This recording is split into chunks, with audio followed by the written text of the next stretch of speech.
pendant qu'il est 10h36, nous partons du côté de Paris pour joindre l'ancien ministre Mohamed Tal de l'UFR. Bonjour, monsieur Tal, bienvenue sur Film Guinée. Bonjour, bonjour à vous tous et à l'ensemble de vos auditeurs. Merci d'avoir accepté notre invitation. Basseko. Ouais, monsieur le ministre, 2 ans du CNRD au pouvoir, quelle est votre lecture? Est-ce que les choses sont en train d'avancer dans la bonne direction? Est-ce que vos préoccupations, vos avis sont pris en compte ou pas?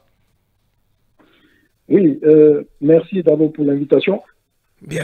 Je voudrais avant d'évoquer le fond de votre question, je voudrais préciser un certain nombre de choses parce que je sens dans beaucoup de commentaires que nos concitoyens ont tendance à attribuer des réalisations à tort, des réalisations au CNRD. Je voudrais commencer mon propos par préciser ces choses-là. Eh bien, allez-y. Par rapport donc aux travaux routiers qu'on a tendance à attribuer au CNRD, il faudrait comprendre qu'il y a 2 catégories de marchés.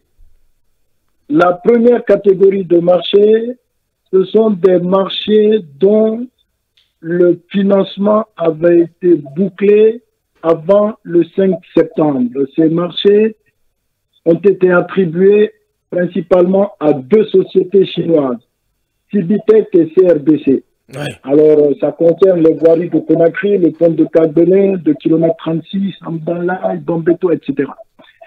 Ce financement était prévu essentiellement dans l'accord de financement signé avec les Chinois en 2018.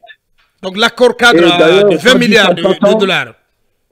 Les 20 milliards, soit dit en passant, cet accord avait été fortement critiqué à cause de son opacité et du fait que pour bon nombre de nos compatriotes, il ne protégeait pas suffisamment les intérêts de la Guinée. Mais ces travaux ont démarré en 2019, à l'approche, au début de la Covid-19. Et c'est au début de la Covid-19 que ces travaux ont été fortement ralentis puisque beaucoup de Chinois sont rentrés chez eux pour ne plus revenir. Donc il y a cette catégorie de marchés, ce sont ces marchés qui ont été plutôt bien exécutés. Et vous avez une deuxième catégorie de marchés qui sont attribués depuis le 5 septembre par le CNRD essentiellement à des entrepreneurs locaux. Et ces marchés sont pour la plupart d'entre eux en souffrance. Ils ont été stoppés par manque de paiement et certains entrepreneurs ont carrément disparu après avoir perçu des avances de démarrage. Et l'État n'arrive pas pour le moment à faire avancer cette deuxième catégorie de marché par manque de moyens. Aujourd'hui, il y a des centaines de milliards de demandes de paiement bloquées au Trésor. L'État manque de moyens et malheureusement, les perspectives étant ce qu'elles sont, extrêmement sombres, cette situation risque de perdurer. Vous parlez de perspectives sombres, monsieur le ministre. Qu'avez-vous comme information? Parce que vous parlez de perspectives sombres, ça fait peur ça. En termes de, bien sûr, en termes de perspectives économiques. Les perspectives sombres, c'est que vous constatez comme moi que l'économie est au ralenti, hein, l'activité dans son volume est en train de baisser, les importations baissent, ce qui entraîne une baisse des recettes budgétaires. Et étant en période de transition, les financements extérieurs ne suivent pas. Donc, il y a beaucoup de choses que l'État n'arrive pas à faire. Le plan qui a succédé au PNDS, qui est évalué à 12 milliards, aujourd'hui, ce plan n'arrive pas à être financé pour les mêmes raisons. Vous parlez de PRI, hein? Le plan de... Pardon? Vous parlez de PRI, hein? Voilà, exactement. On a donc énormément de difficultés à trouver des recettes. Et puis, il y a un autre point. Vous avez suivi comme moi, récemment, 2 producteurs de pétrole ont décidé de baisser leur production.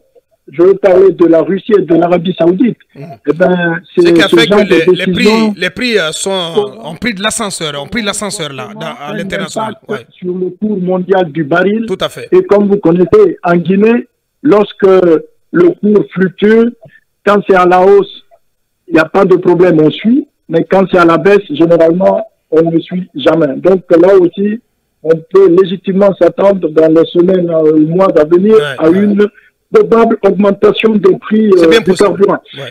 Alors, après avoir précisé ces points, il y a une question qui vient à l'esprit naturellement. Quand est-ce que l'État trouvera-t-il les moyens pour financer ces travaux qui sont arrêtés? Et la question subséquente, quand est-ce que ces travaux prendront-ils fin? Ces questions méritent d'être posées. Au-delà de ça, il y a d'autres aspects de la gouvernance économique du CNRD qui méritent d'être relevés. Je vais vous parler de quelques scandales, notamment un qui est, j'allais dire, c'est une tautologie qui est vraiment scandaleux. Oui. Il s'agit de la route 2x2 Amdalaï-Somphonia. Oui. Ce tronçon 2x2 Amdalaï-Somphonia ne représente que 18 km et il devait être financé à l'origine par la BID et le fonds cohésien. Oui. Alors, à la grande surprise de tout le monde, ces institutions qui sont assez crédibles ont été récusées. Le CNRD a estimé qu'il pouvait se passer de ces financements-là et a préféré se rabattre sur un sulfureux personnage du nom de Daniel Roumanos Zeide, avec qui l'État guinéen a passé un contrat d'une valeur de 3500 milliards. Et ce contrat, donc, ça fait l'équivalent de 400 millions de dollars, contrat passé de gré à gré. Oula. Et ce personnage avait pris part à la construction d'un ouvrage au Burkina Faso, à l'université Norbert Zongo de Koudougou. Et cet ouvrage-là s'est effondré, provoquant 4 morts. Et à la suite de ça, il a été purement et simplement exclu de toute commande publique. Ça veut dire quoi? Burkina Faso. Il a été exclu en mars 2022. Avec sa société Suzy Construction, il ne peut pas prétendre avoir un marché public au Burkina. C'est après ça qu'en Guinée, on le récupère en se privant du financement international et on préfère, plutôt que d'être financé par les institutions crédibles, on préfère remettre à un sulfureux personnage comme celui-là et puis prendre 4 millions dans le budget national, avec des ressources nationales en période de vache maigre. Donc, c'est quelque chose d'extrêmement scandaleux et on se demande pourquoi le CNRD peut faire ce genre de choses. Monsieur Zeide, je tiens à le préciser, a été introduit au palais par un proche de Doumbouya. C'est la branche business de Doumbouya qui a introduit ce sulfureux personnage. Vous parlez de qui exactement? Dites-nous tout, parce qu'on est dans Mirador. Oui, vous parlez de quel proche du colonel Mamadi Doumbouya?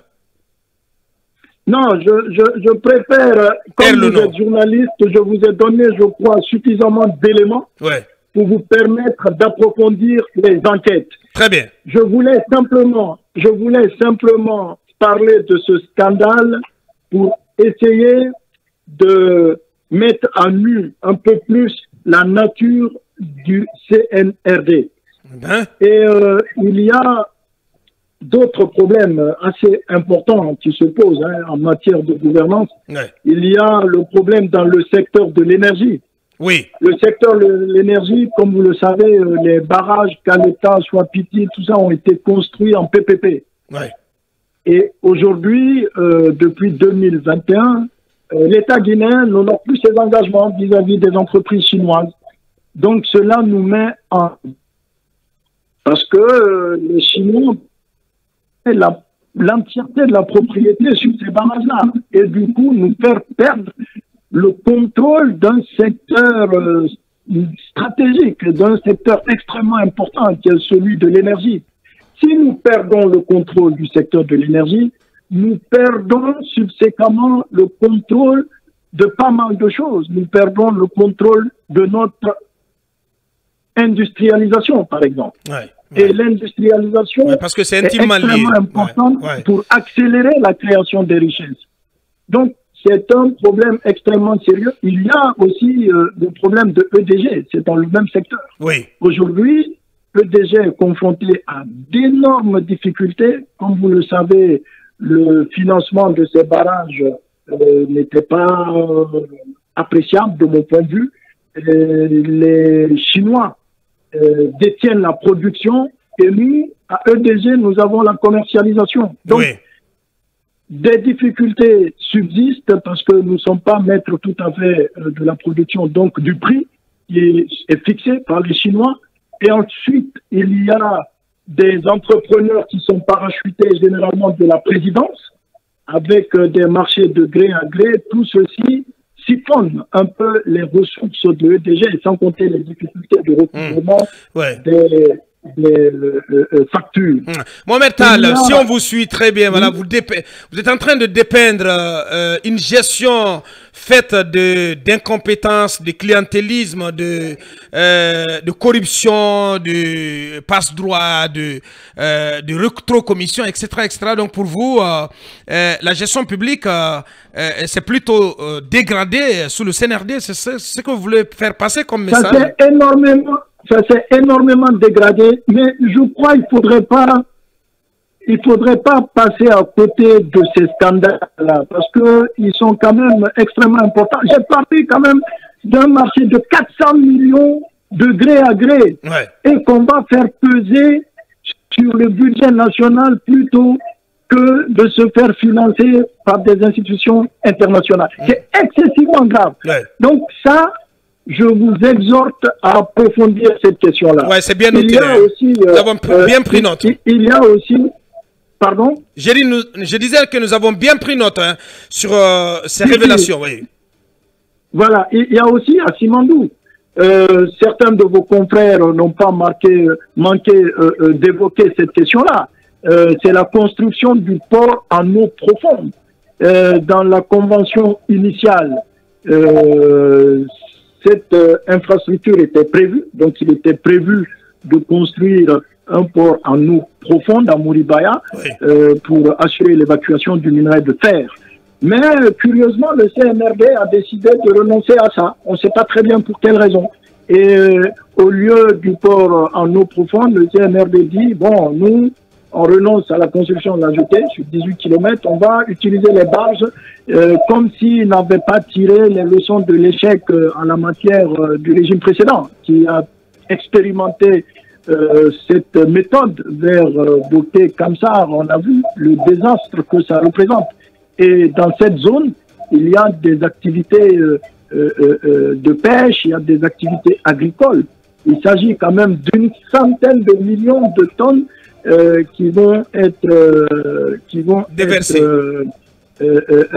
évacués par ce canal-là. Donc là, il faudrait que le CNRD nous explique pourquoi il nous fait prendre autant de risques en termes de pollution et surtout pourquoi priver la Guinée d'avoir un tel port qui nous permettra de concurrencer un temps soit peu des pays voisins avec des enjeux relativement importants, notamment les marchandises à destination du Mali.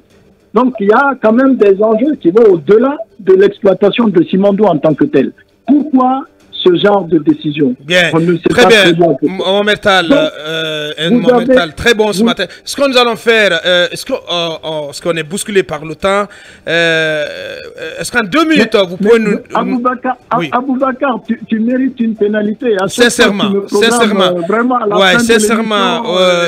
on aurait aimé tellement continuer avec vous parce que vous dites des choses très intéressantes ce matin. Je ne sais pas ce que nous allons faire. Mais surtout grave. Voilà, surtout grave. grave. On va, si vous permettez, encore une fois, on va vous remettre dans la programmation demain pour continuer donc à vous entendre sur le bilan de 2 années de gestion du CNRD. J'espère que nous avons votre accord, monsieur le ministre, et donc on va continuer cette interview demain dans Mirador. Merci à vous. Oui, allez-y. Allez-y, on a encore une minute. Deux choses. Oui, allez-y. La première chose, comme aujourd'hui c'est terminé, pardon demain si je dois intervenir, que ça ne sera pas vraiment... Non, ça ne sera pas vers la fin, pas du tout. Oui. Ensuite, juste pour conclure sur une sorte de boutade, avant mon intervention, je vous avais suivi par intermittence. Oui. Et je suis tombé sur un passage de ministre de la Jeunesse. De la Jeunesse et des Sports. Vraiment dans tous ces états. Je voudrais quand même vous faire une recommandation. Faites attention à ne pas inviter n'importe qui en studio parce que ça pourrait mal se passer. Voilà le conseil de la fin. Eh bien voilà, conseil pas cher. Grand merci, ministre boxeur. Allez, c'est voilà, sur cette boutade qu'on atteint la ligne d'arrivée dans cette émission. Merci à tous les 6. Grand merci à Ibrahim Babendialo, Ibrahim Silla aussi, donc tous les deux qui ont réalisé cette émission au plan technique. Merci de l'attention où que vous nous avez suivis. Demain, vous serez avec l'équipe de Mamadou Ouri. Et nous, on se donne rendez-vous voilà, très prochainement. Grand merci à vous tous. Merci de l'attention. Mirador et plutôt, les programmes continuent ce film. Au revoir.